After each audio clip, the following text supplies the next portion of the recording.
Praise the lord. రత్నవర్ణుడు ధవలవర్ణుడు 10,000లో అతి కాంక్షణీయుడైన యేసుక్రీస్తు పవిత్ర నామములో మీకు కృపా సమాధానం విస్తరించునుగాక. ఈ దినపు యేసయ్య జీవపు మాట ఇర్మియా ప్రవచన గ్రంథం 14వ అధ్యాయం 22వ వాక్య భాగం. నీ కొరకే మేము కనిపెట్టుచున్నాము. ప్రతిదినము యేసయ్య వైపు చూచుచు ఆయన చేతుల నుండి సమస్తమును పొందుకోవాలని ఆశతో ఆసక్తితో ఎదురు చూచుచున్న నా దేవుని పరిశుద్ధ దైవ జనాంగమా, ఈ ఆత్మీయ యాత్రలో మనమందరము ఎల్లప్పుడూ ఆయన వైపు చూచుచు ప్రయాణము చేయవలెను. మనం ఏది ఆయన వలన పొందుకోవాలి అని కోరుకొనినా ఆయన కొరకు కనిపెట్టు వారమై ఉండాలి. ప్రతి కార్యము ఎదురు చూచి పొందుకోవాలి. చాలామంది ఆత్మీయులు చేసిన ప్రార్థనకి, భక్తికి, పరిచర్యకు, ఇచ్చే కానుకకు, చేసిన త్యాగమునకు ప్రతిఫలం వెంటనే రావాలి అని ఆశపడుతూ ఉంటారు. ఆలస్యం అయితే వెంటనే కృంగిపోతూ ఉంటారు. మరికొందరు భక్తిని విడిచిపెడుతూ ఉంటారు. మరికొందరు లోకములోనికి వెళతారు. ఇంకా కొందరు సాధారణముగా ఉండిపోతారు. మనమైతే అలాగున ఉండరాదు. కొన్ని పర్యాయములు ప్రభు మనకు వెంటనే కార్యము చేయును, మరికొన్ని పర్యాయములు ఆలస్యము చేయును. ఆలస్యములో కూడా అద్భుతమే దాచబడి ఉండును. అది మనం గుర్తెరగక తొందరపడి ఆయన మీద సనుగులు గొనుగులు కురిపిస్తూ ఉంటాం. మనం ఎంతవరకు ఆయన చేయు కార్యముల కొరకు కనిపెట్టగలము, ఆయన చూస్తూ ఉంటామో ఆయన తగిన కాలమున తన కార్యము చేయుటకు పూనుకొనును.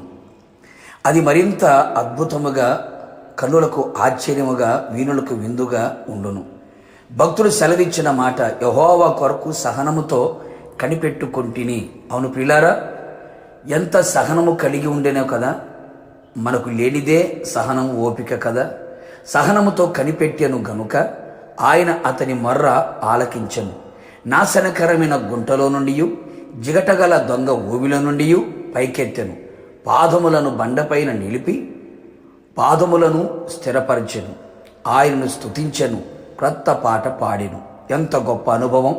వ్యవసాయదారుడు విలువైన భూఫలము నిమిత్తం ఓపికతో కనిపెట్టును కదా. ఆయన కొరకు మనము కనిపెట్టుకొనినప్పుడు మన కార్యము సఫలము చేయగల దేవుడు ఆయన తప్ప మరెవరు లేరు అని గుర్తెరుగుము. కావున నా దేవుని ప్రియమైన దైవ జనాంగమా, ఆయన సన్నిధిలో ఆయన పాదముల యొద్ద ప్రార్థించుచు, కన్నీళ్లు విడుచుచు, విశ్వాసముతోనూ నిరీక్షణతోనూ అచంచలమైన ఆయన మీద ఉన్న ప్రేమతోనూ కనిపెట్టెదము, ఎదురు చూచెదము. నిశ్చయముగా నా యేసు నాథుడు నేను సిగ్గుపరచక తగిన సమయములో తగిన కాలమున నీ తల పైకెత్తును, ఘనపరుచును, రక్షించును, స్వస్థపరుచును, విడిపించును, వర్ధిల్ల చేయును, కోరికని సిద్ధింపచేసి నీ ఆలోచన యావత్తు సఫలము చేయును. నిన్ను అన్ని విషయంలో వర్ధిల్లింపచేసి నీ భక్తికి తగినట్లుగా నీ ఆత్మను వర్ధిల్ల చేసి అన్నిటిలో అత్యధికమైన జయముని ఇచ్చి ఆయన రాకడ కొరకు ఆయన ఎదుట నిన్ను నిలబెట్టునట్లుగా నా యేసయ్య చెయ్యును. ప్రార్థన. కృపా కనికరము కలిగిన మా పరలోకపు తండ్రి, నీ పరిశుద్ధమైన పాదములకి మరొక మారు స్తుతి స్తోత్రములు చెల్లించుచు ఉన్నాం. నీ అపారమైన ప్రేమ, నీ ఉచితమైన కృప మరొక్కసారి మమ్మల్ని భద్రముగా కాపాడి ఉన్నది. అందును బట్టి మీకు స్తోత్రం. మేము మీ సన్నిధిలో ప్రభువా, మీరు చెయ్యు ప్రతి కార్యము కొరకు ఎదురు చూచి కనిపెట్టునట్లుగా కృప దయచేయి. సహనముతో కనిపెట్టే కృప మెండుగా దయచేయమని ప్రార్థిస్తున్నాం. దేని కొరకు త్వరపడక, తొందరపడక, మీరు చేసే కార్యము ఆలస్యమైన దాన్ని ప్రభు మంచి మనస్సుతో స్వీకరించున్నట్లుగా కృప దయచేయి. తగిన కాలములో తగిన సమయములో మీ కార్యము చేసి మహిమ పొంది రాకడ సిద్ధపరచమని యేసు నామములో అడిగి పొందుకున్నాము తండ్రి, ఆమేన్.